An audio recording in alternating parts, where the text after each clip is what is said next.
Olá, seja toda a gente bem-vindo ao Fumaça, eu sou o Bernardo Afonso. Hoje recuamos até ao verão de 2014, quando milhares de pessoas foram mortas e escravizadas pelo Daesh, numa tentativa deliberada de genocídio no norte do Iraque. Grande parte pertencia à minoria étnico-religiosa Yazidi. Depois de 5 anos a lutar para que estes crimes fossem reconhecidos e julgados por um tribunal internacional, há de novo sombras no horizonte. Quando os Yazidis estavam encurralados pelo autoproclamado Estado Islâmico na montanha de Sinjar, no norte do Iraque, as unidades de proteção popular curdas atravessaram a fronteira da Síria, entraram no Iraque e conseguiram abrir uma passagem que ajudou milhares de Yazidis a fugir do Daesh. Na sequência da Guerra Civil Síria, que começou em 2011, com as tentativas para derrubar o ditador Bashar al-Assad, vastas zonas da Síria e do Iraque tornaram-se território disputado pelos fundamentalistas. A guerra contra o Daesh e a sua derrota só foi possível graças aos curdos, que com o apoio das forças armadas norte-americanas no terreno, conseguiram controlar uma vasta área no norte da Síria, criando uma região autogovernada conhecida como Rojava. Mas tudo mudou no início de outubro deste ano. No dia 9, Recep Tayyip Erdogan, presidente da Turquia, ordenou o início de uma ofensiva militar contra as forças curdas, depois de Donald Trump, presidente dos Estados Unidos da América, ter mandado retirar o seu exército da região.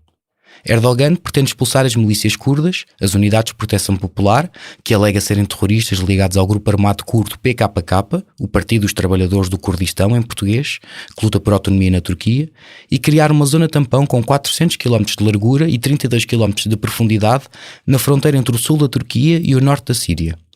A ideia é aí relocalizar cerca de 2 milhões de refugiados da Guerra Civil Síria, que atualmente estão na Turquia, ganhando território aos curdos e alterando o equilíbrio de forças na região. De repente, a geopolítica baralhou tudo. Com a saída dos Estados Unidos, que afinal não saíram totalmente e mantêm forças armadas apenas a proteger campos petrolíferos, a Rússia entrou em campo. Putin sempre apoiou o governo de Damasco e ocupou o vazio de poder no terreno, reforçando as forças sírias, já que oficialmente a Turquia está a invadir território sírio. Os curdos sírios voltaram-se para Bashar al-Assad e negociaram termos para se protegerem dos turcos. No final do mês, Erdogan e Putin anunciaram um acordo em que os exércitos de ambos os países se comprometem a patrulhar uma faixa de 10 km de largura na Síria, na zona da fronteira com a Turquia, de modo a expulsar as unidades de proteção popular curdas. O que antes era uma zona autogovernada pelos curdos, com o apoio dos Estados Unidos da América em território sírio, passou a ser uma área controlada por turcos e russos, com a permissão de Bashar al-Assad, que assim reganha o controle sobre uma vasta área do país que deixara de controlar após o início da Guerra Civil. Há mais de 100 mil pessoas em movimento, sobretudo curdos, tentando fugir da Síria e entrar no Kurdistão iraquiano. Com toda a região novamente em conflito, teme-se que os curdos e outras minorias sejam vítimas de um massacre. Desde o início da invasão turca, já morreram mais de 100 de civis. Alguns dos grupos armados apoiados pela Turquia têm sido acusados de serem fundamentalistas e de terem cometido crimes de guerra, incluindo execuções sumárias e o uso de armas químicas contra civis. Várias organizações yazidis publicaram comunicados a mostrar a extrema preocupação com a segurança das várias minorias que vivem no Kurdistão sírio, que incluem cerca de 80 mil yazidis. Para além dos grupos islamitas que estão a combater contra os curdos com o apoio da Turquia, havia cerca de 11 mil jihadistas do Daesh à guarda dos curdos, em prisões e campos de detenção para familiares dos combatentes. Quase 1000 já escaparam e teme-se que o grupo terrorista se volte a agrupar e ganhe força, agora com um novo líder. Apesar da morte de Abu Bakr al-Baghdadi, a 26 de outubro, num raid das forças especiais norte-americanas em Idlib, na Síria, o seu braço direito, Abdullah Qardash, assumiu a liderança da organização terrorista.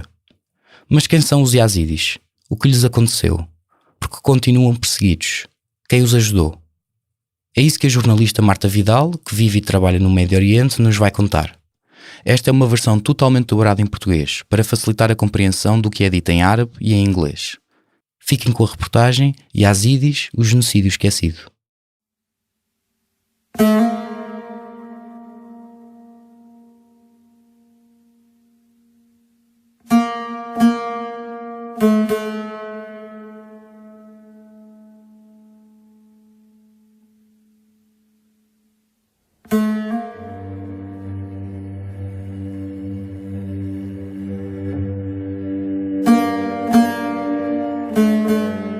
Muito antes do mundo conhecer a palavra genocídio, inventada em 1943 pelo advogado judeu polaco Raphael Lemkin para descrever as tentativas nazis de exterminar os judeus, os Yazidis, uma comunidade religiosa com origens no Médio Oriente, já usavam a palavra firman para se referir às perseguições que sofreram durante séculos.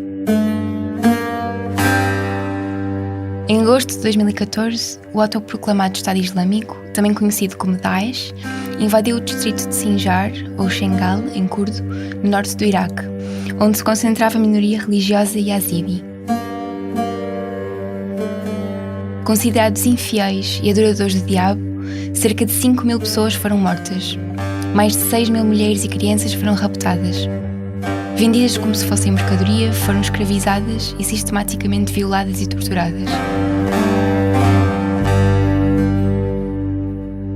Antes de 2014, os Yazidis já contavam 73 firmans, decretos de extermínio.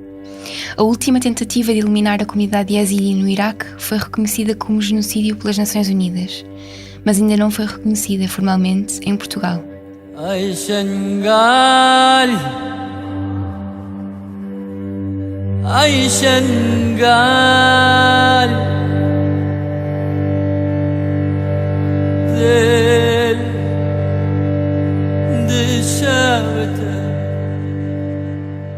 Para marcar os 5 anos do genocídio Yazidi, vamos explorar o que aconteceu neste agosto de 2014 numa reportagem dividida em 2 partes. Eu sou a Marta Vidal, vivo e trabalho no Médio Oriente. Em março deste ano viajei até ao norte do Iraque, conhecido como Kurdistão iraquiano, para perceber como os deslocados estão a lidar com o trauma e a memória dos crimes cometidos contra os Yazidis. Passei 10 dias entre Erbil, a capital da região autónoma curda do Iraque, Suleimânia, perto da fronteira do Irão, e Dohuk, perto da fronteira da Síria. Seja toda a gente bem-vinda ao 2 Pontos, um programa fumaça de histórias contadas com tempo.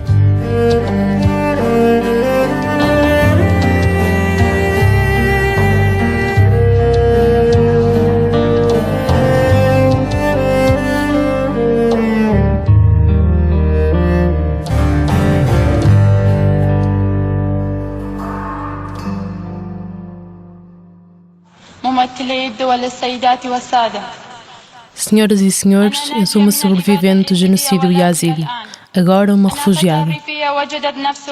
A 19 de setembro de 2016, na Assembleia Geral das Nações Unidas, deram a Nadia Murad 3 minutos para falar sobre as atrocidades que sofreu às mãos do Daesh. 3 minutos para explicar aos representantes mundiais como em agosto de 2014 o grupo extremista cercou a sua aldeia no norte do Iraque, matou os seus 6 irmãos e a sua mãe e a raptou com centenas de outras mulheres e crianças da sua aldeia. 3 minutos para contar o que é indescritível. Fui arrancada da minha aldeia, de uma vida de liberdade e sonhos, e tornei-me numa escrava sem esperança sob o controle do chamado Estado Islâmico. Quando o Daesh nos atacou, matou homens e escravizou mulheres. Matou a minha mãe, com mais de outras 80 mulheres, porque não queria usá-las para escravatura sexual. Pálida, vestida de preto, Nadia tem 23 anos. De pé, perante a Assembleia Geral das Nações Unidas, segura as lágrimas e continua. Desejei a morte para não ter que ver todas as pessoas que amo serem assassinadas ou escravizadas, ou, na melhor das hipóteses, refugiadas ou deslocadas. Depois de fugir, tornei-me numa deslocada interna na região curda do Iraque, onde 1,5 milhão de refugiados vivem em condições difíceis. Mudei-me depois para a Alemanha. Tentei imaginar por um momento que estou num campo de refugiados. Como é que conseguem arranjar comida para as vossas famílias quando a tenda está inundada? Como é que dão educação e cuidados médicos aos vossos filhos? Dirigindo-se aos líderes mundiais, Nadia diz: Vocês sabem que, como líderes, o que fazem tem um impacto positivo ou negativo na vida de pessoas comuns. Vocês decidem se há guerra ou paz. Decidem dar esperança ou sofrimento. São vocês que decidem se outra rapariga como eu, numa outra parte do mundo, vai ser capaz de viver a sua vida de forma simples ou se vai sofrer na escravidão. Temos que acabar com a guerra. Temos de trazer à justiça os responsáveis por genocídio e crimes contra a humanidade. Se decapitações, escravização sexual, violação de crianças e deslocamento de milhões de pessoas não vos fazem agir, quando é que vão agir? A vida não foi criada só para vocês e para as vossas famílias. Também nós queremos a vida e merecemos vivê-la.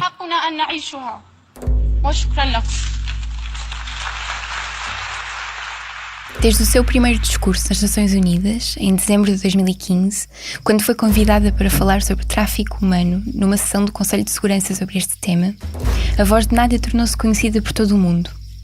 Com o apoio da advogada de direitos humanos Amal Clooney, Nadia começou uma campanha incansável para parar os crimes do Daesh, lutar por justiça para a sua comunidade e para levar os responsáveis pelas atrocidades contra os yazidis a tribunal. Em setembro de 2016, foi nomeada embaixadora da boa vontade para a dignidade dos sobreviventes do tráfico humano das Nações Unidas. Seguiram-se vários prémios e condecorações. Recebeu o prémio do Conselho da Europa Václav Havel em outubro de 2016 e em dezembro do mesmo ano o prémio Sakharov do Parlamento Europeu em Estrasburgo. The Norwegian Nobel Committee has decided. O Comitê Norueguês Nobel decidiu atribuir o Prémio Nobel da Paz 2018 a Denis Mukwege e Nadia Murad pelos seus esforços para acabar com o uso da violência sexual como arma de guerra e conflito armado. No dia 5 de outubro de 2018, foi anunciada em Oslo como uma das vencedoras do Prémio Nobel da Paz. Nadia Murad is herself a victim of war crimes. Nadia Murad é vítima de crimes de guerra. Ela recusou-se a aceitar os códigos sociais que exigem que as mulheres permaneçam em silêncio e envergonhadas dos abusos a que foram submetidas.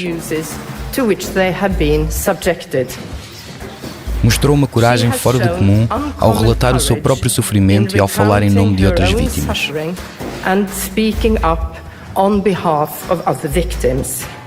Nadia nunca imaginou que um dia falaria na Assembleia Geral das Nações Unidas, ou que receberia um prémio Nobel. Nunca imaginou que teria que deixar Kojo, no sul de Sinjar. Antes de ser capturada pelo autoproclamado Estado Islâmico, estava a estudar para ser professora e o seu sonho era abrir um salão de cabeleireiros na sua aldeia. Vivia com a mãe e com os seus irmãos. Tinha uma pequena quinta e animais e uma vida simples e tranquila em Sinjar, uma das zonas mais pobres e mais marginalizadas do Iraque. Do Parlamento Europeu às Nações Unidas, Nadia repete sempre a mesma história dolorosa. Conta como os jihadistas cercaram a sua aldeia e separaram os homens das mulheres. Como os homens e as mulheres mais velhas foram executados e enterrados em valas comuns. Como mulheres jovens e solteiras como ela foram as primeiras a ser levadas e vendidas como escravas. Como foi sistematicamente violada e torturada pelos homens que a compraram como se fosse mercadoria. Conta a mesma história repetidamente, centenas de vezes, pelo mundo inteiro. Ouve-se a dor na sua voz, às vezes interrompida por soluços e lágrimas. Na sua autobiografia escreve: "Quero ser a última rapariga no mundo com uma história como a minha."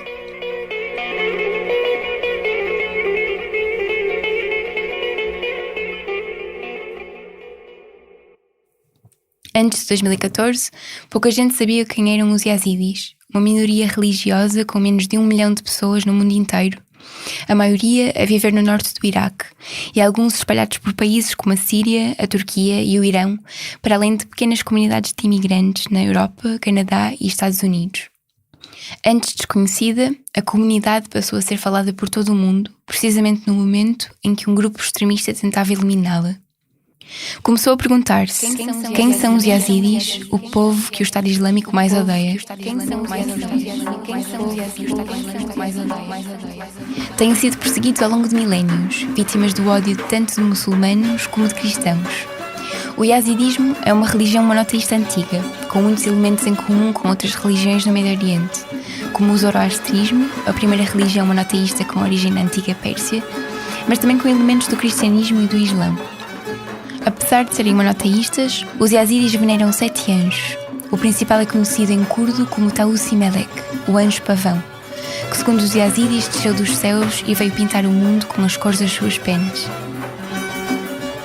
A história de Taussi Melek, a figura mais sagrada do yazidismo, foi mal interpretada por outros grupos que viram o anjo pavão como um anjo caído que desafia Deus e por isso semelhante ao diabo.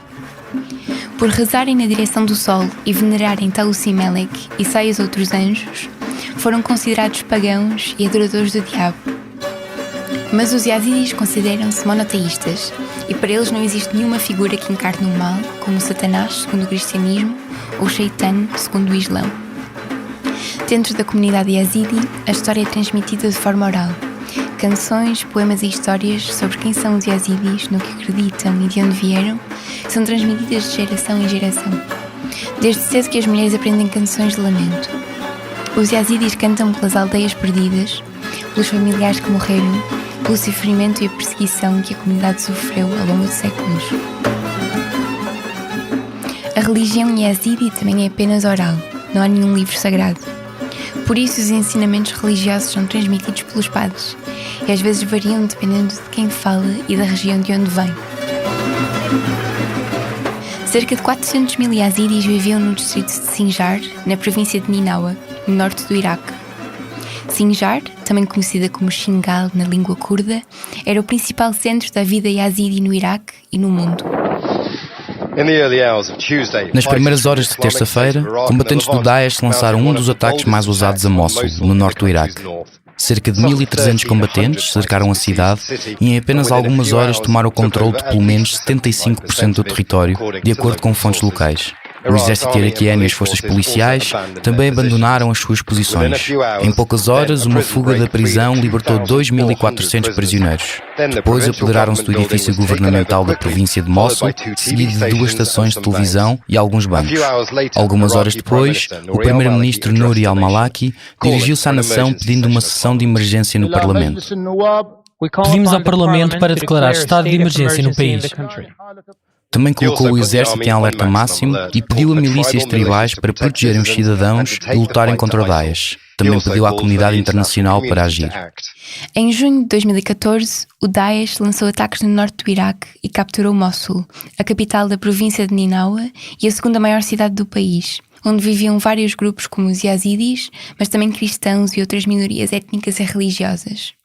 No dia 29 de junho, o grupo extremista, conhecido na altura como o Estado Islâmico do Iraque e do Levante, anunciou a formação de um califado, um sistema de governo islâmico que começou após a morte do profeta Maomé.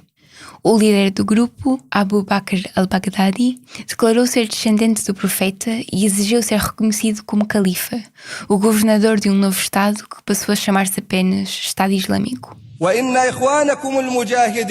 Deus concedeu aos vossos irmãos, os Mujahideen, a vitória e a conquista depois de anos de paciência e de luta sagrada, e permitiu que conseguissem atingir os seus objetivos, declarar um Estado Islâmico e nomear um líder, o que é o dever dos muçulmanos. Num vídeo filmado dentro da Mesquita Al-Nuri, a principal mesquita de Mossul, e publicado online um mês mais tarde, Abu Bakr al-Baghdadi dá um sermão sobre o que diz ser a obrigação dos muçulmanos de reconhecer o califado e o seu novo líder. Por todo o mundo, líderes muçulmanos recusaram-se a reconhecer a legitimidade do grupo, que foi classificado como uma organização terrorista. Não sendo reconhecido nem como um Estado, nem como representativo do Islão, o nome Estado Islâmico, Dawlat Islamiyya em árabe, foi absolutamente rejeitado pela esmagadora maioria dos muçulmanos. Em árabe, o grupo é conhecido como Daesh, acrónimo do nome Estado Islâmico do Iraque e do Levante. A utilização do acrónimo Daesh foi considerada uma forma de recusar a legitimidade do grupo e as pretensões de representar a comunidade muçulmana. O grupo fundamentalista foi formado por antigos membros do grupo terrorista Al-Qaeda no Iraque, em 2004. Aproveitando-se da guerra na Síria desde 2011 e da instabilidade política no Iraque, a organização terrorista foi crescendo. Em 2013, adotou o nome Estado Islâmico do Iraque e da Síria e começou a conquistar territórios sírios. A primeira cidade de que se apoderou foi Raqqa, no norte do país, em janeiro de 2014. Nos meses seguintes, lançou ofensivas para conquistar territórios entre as fronteiras da Síria com o Iraque. Apoderou-se de pontos estratégicos, de campos petrolíferos e de armas e equipamento militar deixados para trás pelo exército iraquiano. No dia 10 de junho, o Daesh conquistou Mossul, a segunda maior cidade do Iraque, assassinando durante o ataque 600 prisioneiros muçulmanos xiitas, pertencentes a um ramo do Islão que é considerado herege. A rapidez com que o Daesh tomou Mossul deixou o mundo em choque. O antigo embaixador dos Estados Unidos no Iraque considerou a situação extremamente séria. Em apenas alguns meses, o grupo extremista conseguiu conquistar vários territórios entre o Iraque e a Síria. Tomou controle de uma área do tamanho do Reino Unido e onde morava tanta gente como em Portugal. O Daesh está outra vez em movimento, em confrontos com combatentes curdos e a estender as fronteiras do que chamam o seu Estado Islâmico. Ontem, depois de violentos confrontos, militantes do Daesh tomaram controle de 15 localidades, uma base militar e a maior barragem do Iraque. Soldados do exército iraquiano fugiram da região há 2 meses, quando o Daesh surgiu em Mossul. Agora, os soldados curdos, de uma região autónoma a leste, são o único grupo a combater o Daesh no terreno no norte do Iraque. Mas esta semana, o Daesh venceu várias batalhas contra os soldados curdos. Na madrugada do dia 3 de agosto, o Daesh invadiu o distrito de Sinjar, a cerca de 120 km de Mossul. Situado perto da fronteira da Síria, era habitado principalmente por yazidis que o Daesh considerava hereges. O grupo extremista cercou Sinjar com a intenção de eliminar o yazidismo do Iraque. Sem proteção ou ajuda dos exércitos iraquiano ou curdo, grupos de civis tentaram defender Sinjar com as armas que tinham, mas em apenas algumas horas o Daesh conquistou todo o território. Desesperados, os yazidis saíram a correr das suas casas. Os que não conseguiram fugir antes das estradas serem bloqueadas pelo Daesh procuraram abrigo nas montanhas Sinjar, uma cordilheira com mais de 100 km no norte do Iraque. Mas milhares de yazidis ficaram presos nas aldeias do sul, cercadas pelo Daesh.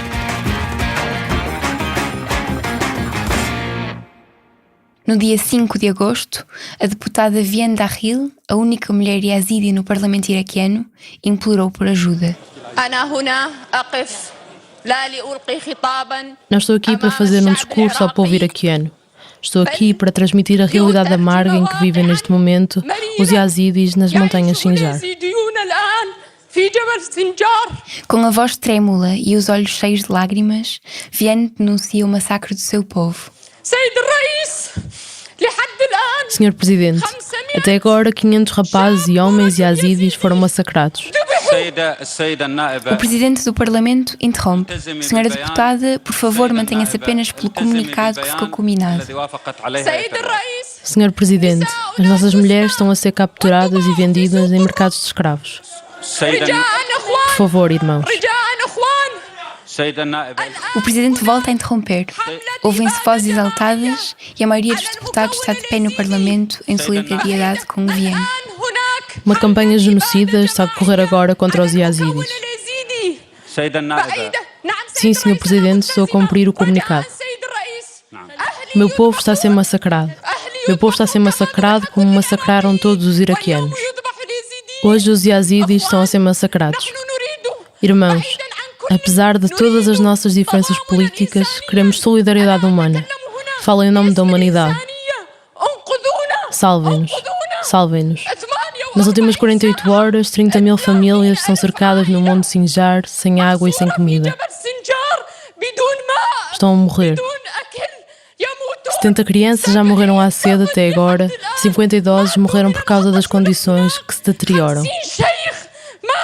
As mulheres estão a ser capturadas e vendidas no mercado de escravos. Senhor Presidente, peço ao Parlamento iraquiano uma intervenção imediata para parar este massacre. Os yazidis já sofreram 72 genocídios e agora repete-se no século XXI. Estamos a ser massacrados, aniquilados, uma religião inteira a ser apagada da face da terra. Irmãos, eu peço-vos em nome da humanidade, salvem-nos. شكرا جزيلا شكرا جناب النائب السيد عباس البياتي شكرا. Vienne colapsa no meio do Parlamento. Deputados à sua volta tentam segurá-la. O vídeo com o seu apelo doloroso torna-se viral. É visto milhares de vezes, reproduzido por canais televisivos internacionais. Depois do ataque do Daesh, na madrugada de 3 de agosto, dezenas de milhares de yazidis fugiram para a cordilheira de Sinjar, que o Daesh cercou. As montanhas sempre lhes ofereceram proteção, sobretudo durante os séculos de perseguição religiosa do Império Otomano. Voltaram a fazê-lo. Desta vez, rodeados pelos jihadistas, ficaram presos nos montes, sem água nem comida, no pico do verão, quando as temperaturas no norte do Iraque podem chegar aos 50 graus.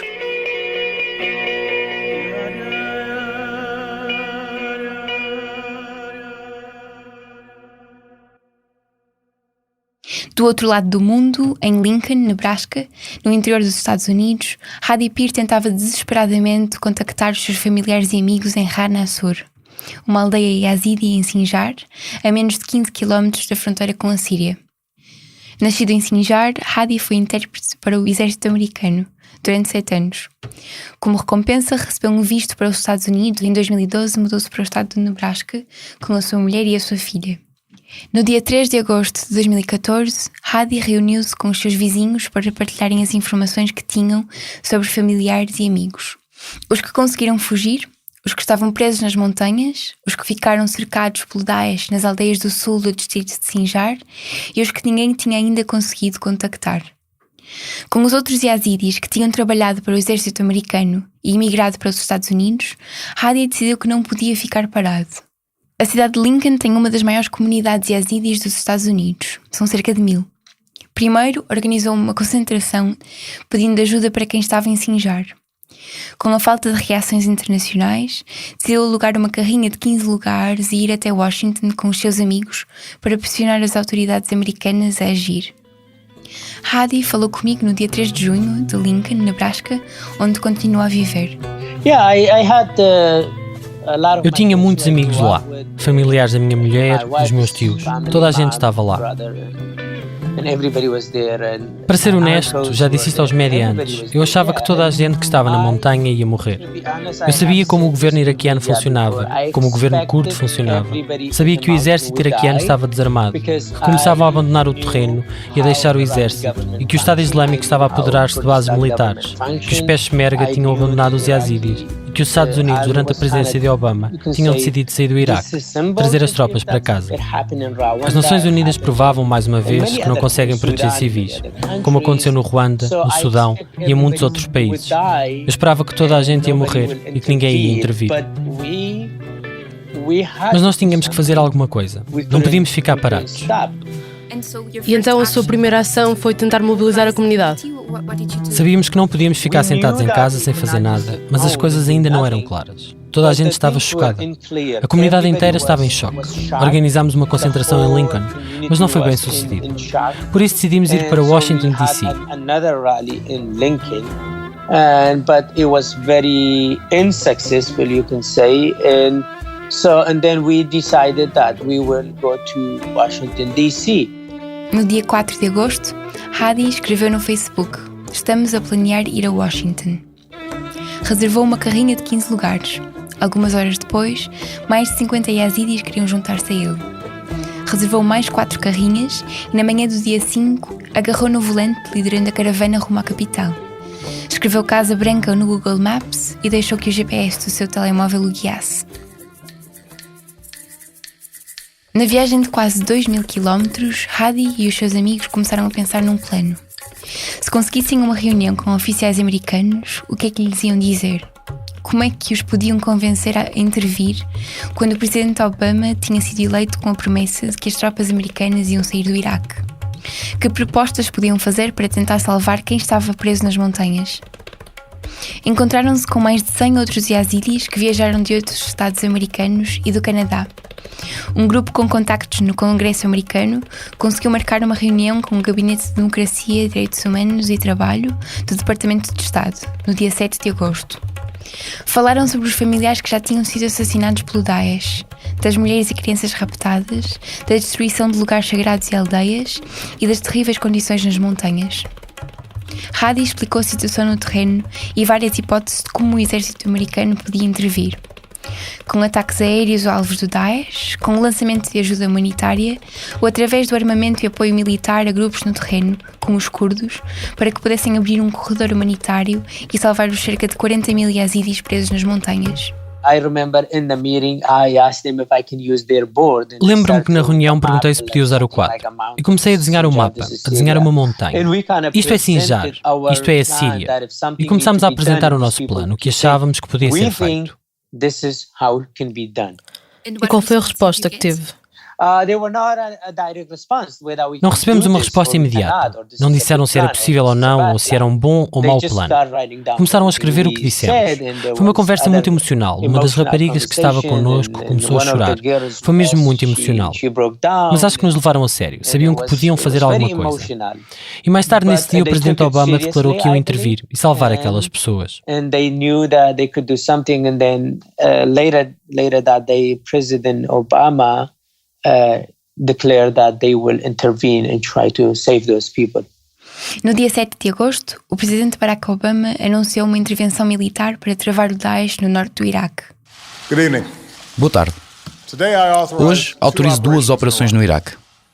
Ataques aéreos para proteger funcionários americanos e uma operação humanitária para ajudar a salvar milhares de civis iraquianos que estão presos numa montanha, sem comida e sem água, e a enfrentar uma morte quase certa. and facing almost certain death. Hadi e o grupo a que ele se juntou ajudou oficiais americanos a decidir onde lançar os ataques aéreos em Sinjar e onde entregar água e comida para aliviar a crise humanitária nas montanhas. Foram as informações que familiares e amigos nos passaram ao telemóvel de Sinjar que permitiram aos militares saber o que fazer. Mas o que salvou as dezenas de milhares de pessoas encurraladas nas montanhas foi um corredor humanitário aberto pelas forças curdas da Síria entre os dias 9 e 13 de agosto. Conhecidas como Unidades de Proteção Popular, em inglês YPG, as forças curdas atravessaram a fronteira entre a Síria e o Iraque e conseguiram abrir uma passagem que ajudou os yazidis a fugir do Daesh para território controlado pelos curdos sírios. Enquanto atravessavam a fronteira entre o Iraque e a Síria, foram ajudados por populações locais, maioritariamente muçulmanas, que lhes deram água, comida e roupa e abriram as suas casas. Entre as vítimas do autoproclamado Estado Islâmico, contam-se milhares de pessoas de várias religiões e etnias, incluindo muçulmanas. Segundo um relatório sobre a proteção de civis em conflito armado no Iraque, do Alto Comissariado das Nações Unidas para os Direitos Humanos, publicado no final de 2014, a maioria das vítimas do grupo extremista era muçulmana.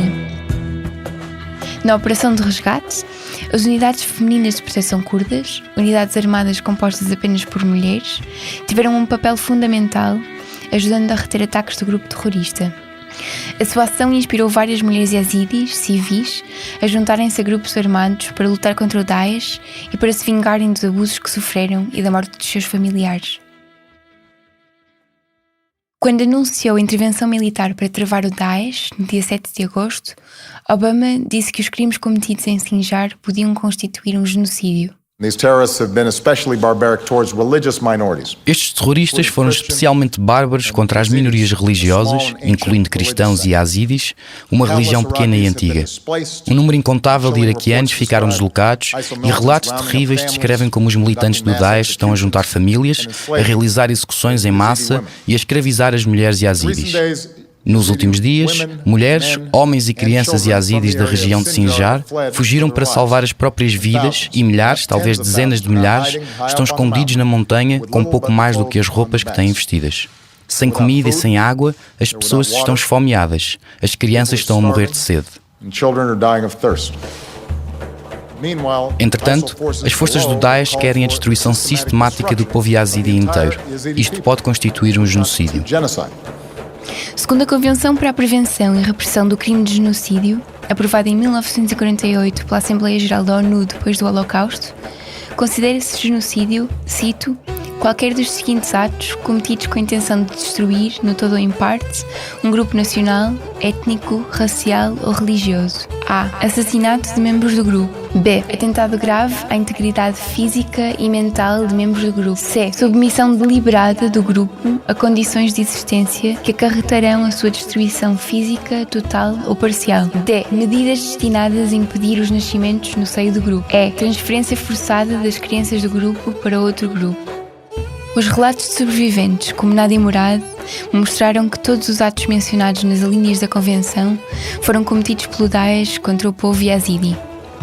Em Kocho, a aldeia de Nadia, no sul de Sinjar, os homens foram executados e enterrados em valas comuns. As mulheres foram raptadas, vendidas como escravas e violadas repetidamente. As crianças foram retiradas às famílias e forçadas a converter-se ao Islão extremista imposto pelo Daesh. Num artigo publicado online na revista Dabiq, uma publicação criada pelo Daesh, entretanto retirada da internet, o grupo terrorista explica como o plano de atacar Sinjar foi decidido depois de estudos teológicos e debates entre as autoridades religiosas do grupo fundamentalista. Segundo o artigo, por serem considerados, e cito, infiéis, pagãos e adoradores do diabo, os yazidis não poderiam viver no chamado Estado Islâmico e por isso deviam ser mortos ou escravizados. A escravatura é vista como uma forma legítima de castigar os infiéis, de compensar os seus combatentes e de voltar aos tempos do profeta Maomé. Para além dos artigos publicados, várias declarações do Daesh mostram abertamente uma clara intenção de destruir os yazidis e apagá-los do mapa do Iraque.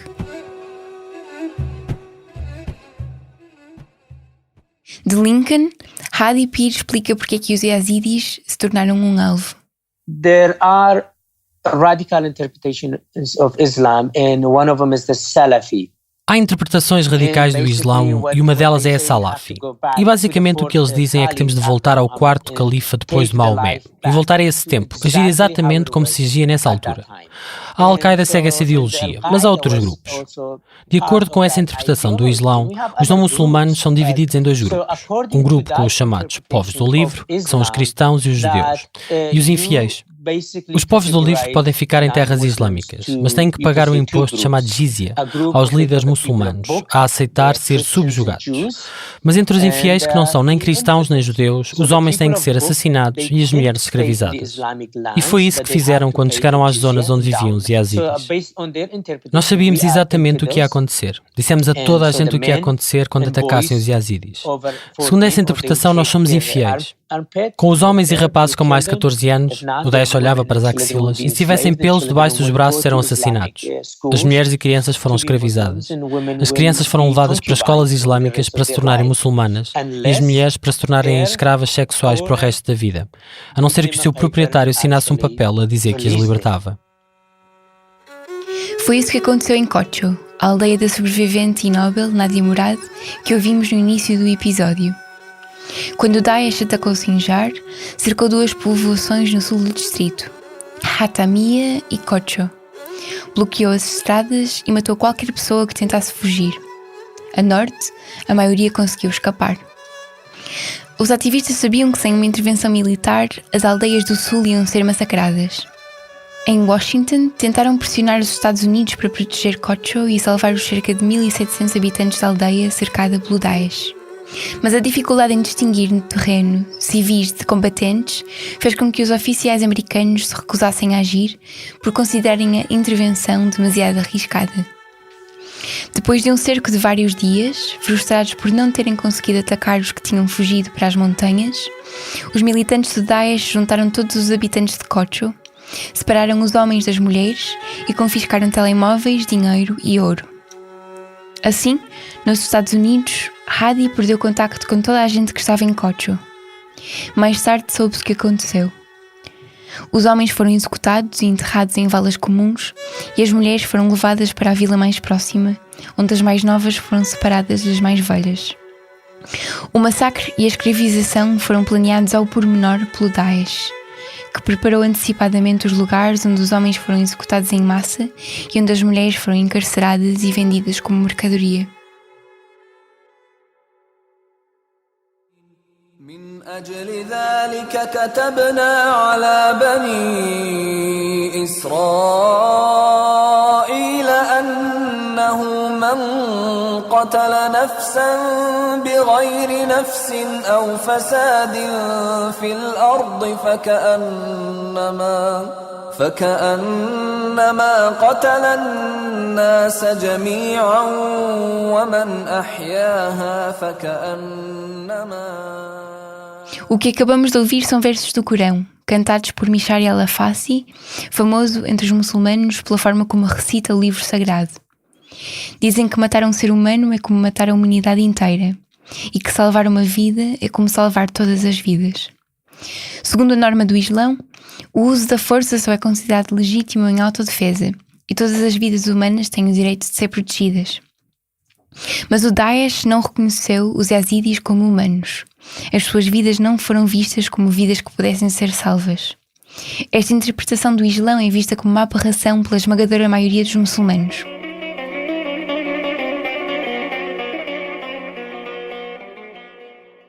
Hadi defende que o preconceito contra os yazidis não está apenas presente entre os extremistas, mas que se encontra profundamente enraizado no Iraque. There is Michael Shermer, the American sociologist, and there is a O sociólogo Michael Shermer tem uma frase que eu uso muito quando falo sobre isto. Toda a gente acha que as suas crenças são divinas e que as dos outros são culturais. Todas as pessoas que são religiosas acham que as suas crenças têm uma base divina e que todos os outros grupos que são diferentes têm crenças baseadas na cultura. Inventaram as suas crenças. Essa mentalidade, infelizmente, ainda está presente, também entre cristãos, judeus, budistas. Muitas pessoas, quando olham para outras religiões, especialmente minorias como os yazidis, perguntam sempre: de onde é que vêm estas crenças? Explica-me quem é que te as deu, quem as inventou. Mas quando falam sobre as suas próprias crenças, é óbvio que vêm de Deus e que a explicação é divina. Foi isso que aconteceu com os yazidis sempre. Mesmo quando era estudante na Universidade de Mossul, perguntavam-me sempre a mesma pergunta. Mas quando eu perguntava de volta, de onde é que vêm as vossas crenças, ficavam zangados, diziam: como é que me perguntas isso? Tenho um livro que veio do céu e um profeta. Mas eu não podia dizer a mesma coisa, porque pertenço a uma minoria e não falo de uma posição de poder. Foi para dar mais poder aos yazidis que Hadi decidiu fundar a Yazda. Com Haider Elias e Murad Ismail, que com ele trabalharam para o exército americano e o acompanharam a Washington, criaram no final de agosto de 2014 uma organização não governamental que tem como objetivo apoiar e proteger os yazidis a nível mundial. Depois dos seus esforços junto do Departamento de Estado, Hadi, Haider e Murad sabiam que não podiam simplesmente voltar para casa e continuar com as suas vidas quando milhares de yazidis tinham sido raptados e centenas de milhares estavam em campos de refugiados com péssimas condições. Para além do trabalho de promoção e de defesa dos direitos dos yazidis, a Yazda começou a documentar os crimes cometidos pelo Daesh. Uma das suas principais missões é fazer com que o genocídio seja reconhecido pela comunidade internacional, dar apoio a sobreviventes e a refugiados e a lutar para levar os terroristas a tribunal. Em junho de 2016, a Comissão Internacional Independente de Inquérito sobre a Síria, da Organização das Nações Unidas, concluiu que os crimes cometidos contra os yazidis constituíam um genocídio que ainda estava em curso. Paulo Pinheiro, brasileiro que presidiu a comissão, disse: O abuso de homens, mulheres e crianças yazidis pelo Daesh equivale a genocídio, crimes contra a humanidade e crimes de guerra. O genocídio ocorreu e está em curso.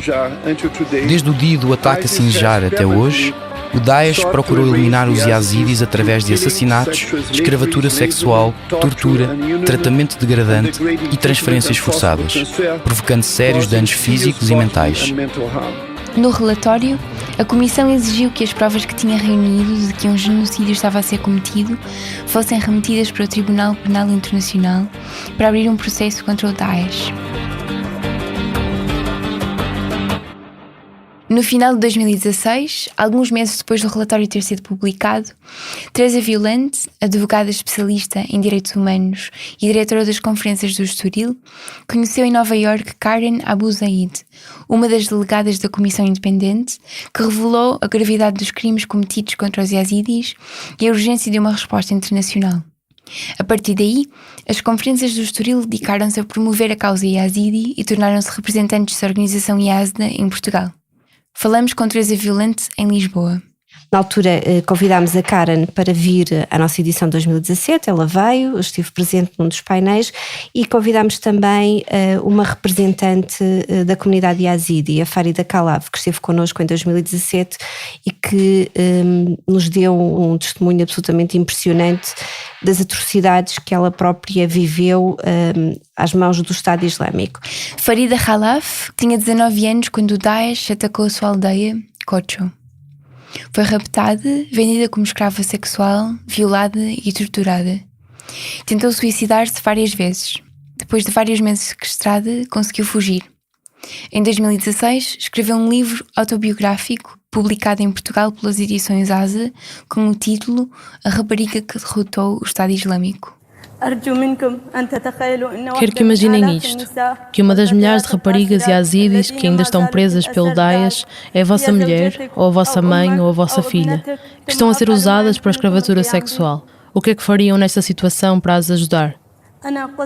Muitas vezes disse que sou mais forte do que o Daesh, mas sem o vosso apoio não posso continuar a repeti-lo. Obrigada.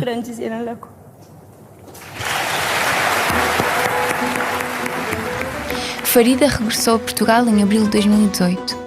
Foi recebida por deputados portugueses no âmbito de 2 comissões parlamentares, a de Assuntos Constitucionais, Direitos, Liberdades e Garantias e a de Negócios Estrangeiros. Falou da necessidade dos Estados-membros das Nações Unidas reconhecerem o genocídio para que os responsáveis sejam levados a um tribunal internacional e condenados por crimes contra a humanidade. Teresa Violante conta como foi. Tivemos nesse momento a garantia por parte de todos os representantes dos grupos parlamentares que estavam presentes de que efetivamente o Parlamento Português, à semelhança de outros parlamentos nacionais e internacionais, como o Parlamento Europeu, a Assembleia Parlamentar do Conselho da Europa, que o Parlamento Português iria aprovar um documento formal, uma resolução, reconhecendo o genocídio perpetrado pelo Estado Islâmico contra os Yazidi. Até o momento ainda não aconteceu, temos esperanças de que ainda volta a acontecer.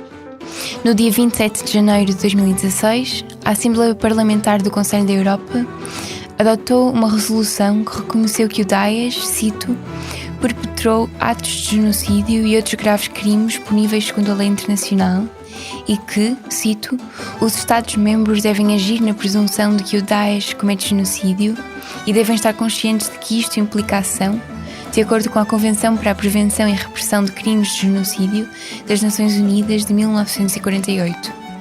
Em 20 de janeiro, o Parlamento Europeu debateu diferentes propostas de resolução dos grupos políticos em Bruxelas sobre o assassínio em massa sistemático das minorias religiosas pelo Daesh. A eurodeputada Ana Gomes assina com outros parlamentares da sua bancada o texto apresentado em nome dos socialistas e democratas europeus e fez um discurso sobre a perseguição dos yazidis. Foi a única portuguesa a falar na discussão. Nada me custou mais do que ouvir no Kurdistão iraquiano jovens yazidis que haviam conseguido escapar ao Daesh e precisavam de ajuda para se recuperar e para libertar os mais de 4.000 ainda escravizadas por esta banda assassina.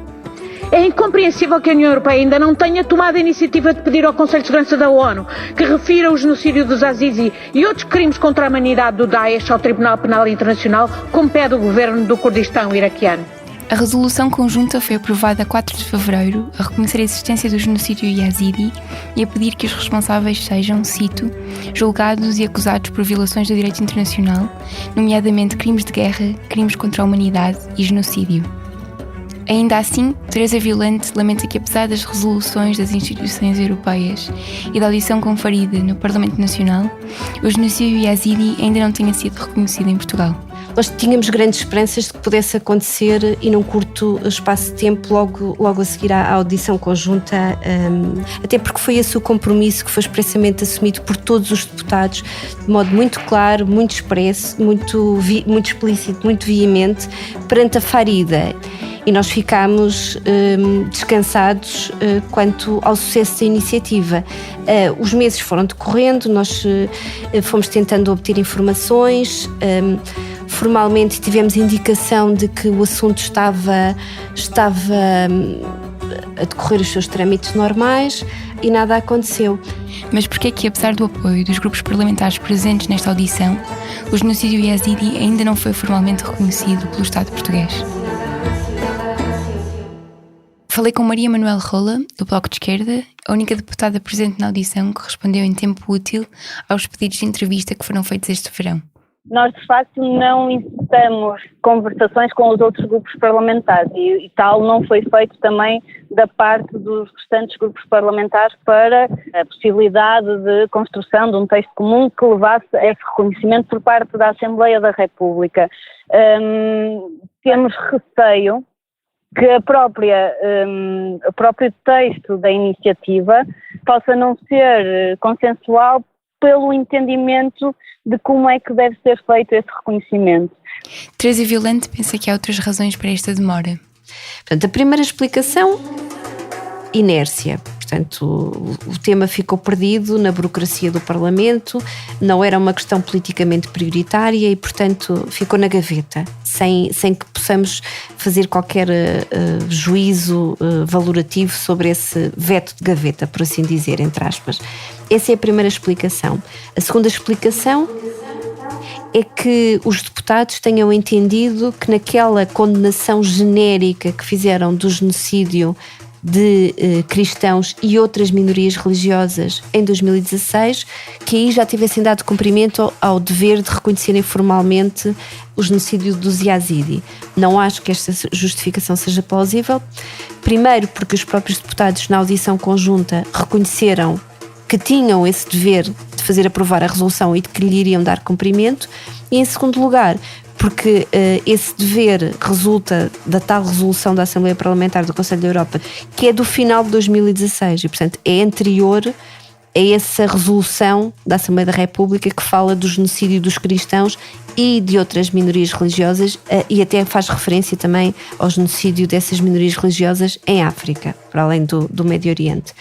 E a terceira explicação é de que pode não haver interesse político em dar visibilidade à questão dos Yazidi, porque o tema dos Yazidi em Portugal está conotado a esta situação de que os refugiados Yazidi que Portugal acolheu na sequência do programa de recolocação saíram todos, ou quase todos, do território nacional.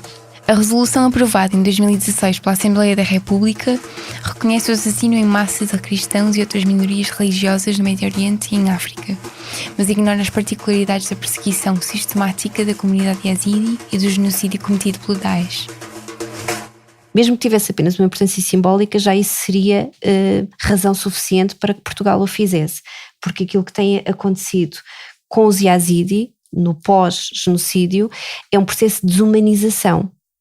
Todo este esquecimento, toda esta irrelevância a que têm sido votados do ponto de vista internacional contribui para a sua desumanização, que é algo que não está de acordo com aquelas que são as obrigações do Estado português e de um Estado de Direito do ponto de vista internacional, um Estado que se assume como empenhado na luta da defesa dos direitos humanos. Como nem a Síria nem o Iraque fazem parte dos países que aderiram ao Tribunal Penal Internacional, TPI, uma investigação de crimes cometidos contra os Yazidis depende da aprovação dos 5 membros permanentes do Conselho de Segurança das Nações Unidas. Como a Rússia e a China têm vetado qualquer tentativa de remeter crimes cometidos na Síria para o TPI, esta é uma solução cada vez mais improvável. Uma outra opção defendida por ativistas yazidis é a possibilidade de vários Estados formarem um tribunal internacional que poderia ser misto através de uma colaboração entre o Iraque e outros países das Nações Unidas para julgar os crimes do Daesh. Numa sessão do Conselho de Direitos Humanos das Nações Unidas a 24 de junho deste ano, a alta comissária Michelle Bachelet falou sobre o problema de julgar e punir os combatentes do Daesh detidos no Iraque e na Síria. Depois do colapso do Daesh, mais de 55 mil suspeitos de serem combatentes do Daesh e as suas famílias foram detidos na Síria e no Iraque. A maioria destes indivíduos são sírios ou iraquianos, mas também há alegados combatentes de cerca de 50 países. E mais de 11 mil familiares de membros do Daesh estrangeiros estão detidos no campo Al-Hol, no nordeste da Síria, em condições profundamente abaixo do normal. A Unicef estima que haja 29 mil crianças de combatentes estrangeiros na Síria, 20 mil delas iraquianas, a maioria com menos de 12 anos. Quanto aos combatentes, mais de 150 homens e mulheres foram condenados à morte no Iraque, segundo a lei antiterrorismo, depois de julgamentos nos quais não foram concedidos os processos adequados. No Iraque, os combatentes do Daesh têm sido julgados por acusações de terrorismo e não por crimes de genocídio, crimes contra a humanidade ou outros crimes cometidos contra os Yazidis. Estimam-se em 19 mil os membros da organização terrorista em prisões iraquianas. Os seus julgamentos são rápidos, quase sumários, durando às vezes apenas alguns minutos, e resultam em condenações à pena de morte, sem dar hipótese às vítimas yazidis de confrontarem os arguidos e sentirem que foi feita justiça. Até hoje, o único processo em que um membro do Daesh foi levado a um tribunal por crimes cometidos contra os yazidis está a acontecer na Alemanha, um caso a ser julgado como crime de guerra. Uma mulher alemã que que se juntou ao Daesh, foi acusada de ser cúmplice na morte de uma criança yazidi com 5 anos, deixada acorrentada fora de casa quando estavam 45 graus, a morrer à sede. É um julgamento que está a fazer história na Alemanha, mas estas são vias insuficientes, porque falamos de processos e de julgamentos esporádicos e não de um reconhecimento da escala, da dimensão e da escala do que ali sucedeu e da necessidade de dar reparação e de permitir aos sobreviventes um processo de pacificação e de recuperação e para que possam seguir em frente. Teresa diz que parte da resolução e da reparação que é devida à comunidade yazidi passa pela administração da justiça. Esta identificação, este reconhecimento do que se passou, quando se passou, como se passou, o que aconteceu, este processo de individualização é absolutamente essencial para que as vítimas possam sentir-se reconhecidas e possam sentir-se parte no processo, portanto, efetivamente parte no processo, sujeitos destes processos e não apenas espectadores ou até menos do que isso, têm sido totalmente ignoradas ao longo destes tempos e, portanto, tudo isto é absolutamente essencial para que se possa lidar convenientemente com a situação.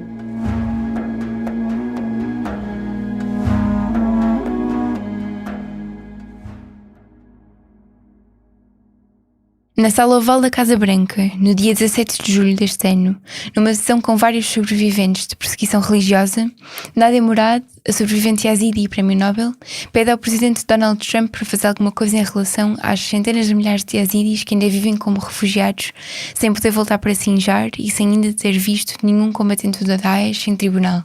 So you escaped? Então, fugiste?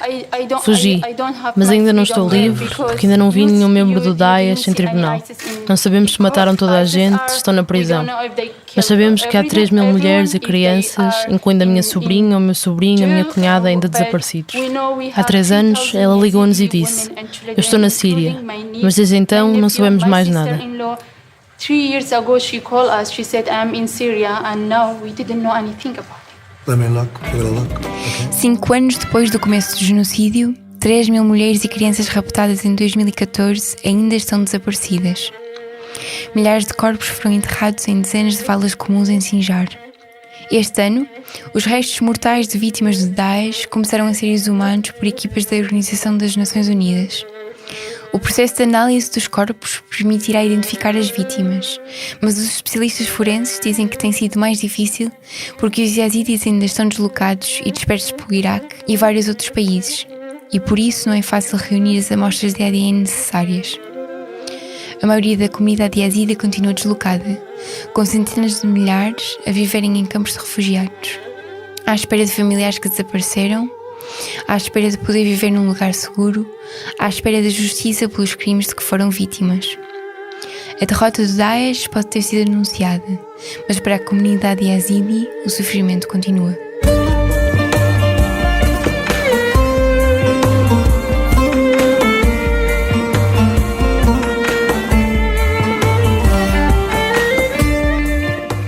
No próximo episódio, viajamos até ao Kurdistão iraquiano. Vamos falar sobre como a comunidade yazidi está a lidar com o trauma e lutar para preservar a memória do genocídio. Durante a história, mais de 73 vezes os yazidis enfrentaram o genocídio. Nunca foram documentados por mãos yazidis. Esta é a primeira vez que está a ser documentado por yazidis. Ouviu pessoas a gritar, tentou fugir, mas viu os militantes do Daesh. Tinham todos barbas e estavam a juntar as mulheres. Milhares, dezenas de milhares de yazidis foram vítimas deste genocídio, mas ninguém documentou. As pessoas agora compreendem a importância de documentar como parte da nossa história, cultura, como forma de proteger a identidade. A mulher que estava grávida estava a sangrar porque tinha sido violada. Ela bateu à porta a dizer: esta mulher precisa de ajuda, está a sangrar. Mas ninguém respondeu. Continua a sangrar até de manhã. Esta reportagem foi escrita pela Marta Vidal, a partir do Kurdistão iraquiano e da Jordânia. Na equipa de Lisboa, o Pedro Miguel Santos e eu, Bernardo Afonso, fizemos a edição. A Margarida David Cardoso fez a revisão. A banda sonora que ouviste foi remisturada e rearranjada por mim, usando músicas de Adir Jan, Bave Azad, The Kamkars, Nizamettin Haris, Hussein Zahawi e Masoud Habibi. No nosso site poderás encontrar uma lista completa de todas as músicas. Também ouvimos certos de trabalhos jornalísticos da Al Jazeera, Euronews, CBS, Al Iraqiya TV e New York Times. Fazem ainda parte da equipa Fumaça: Ana Freitas, Frederico Raposo, Joana Batista, Maria Almeida, Ricardo Esteves Ribeiro, Moutafes, Sofia Rocha e Tomás Pinho.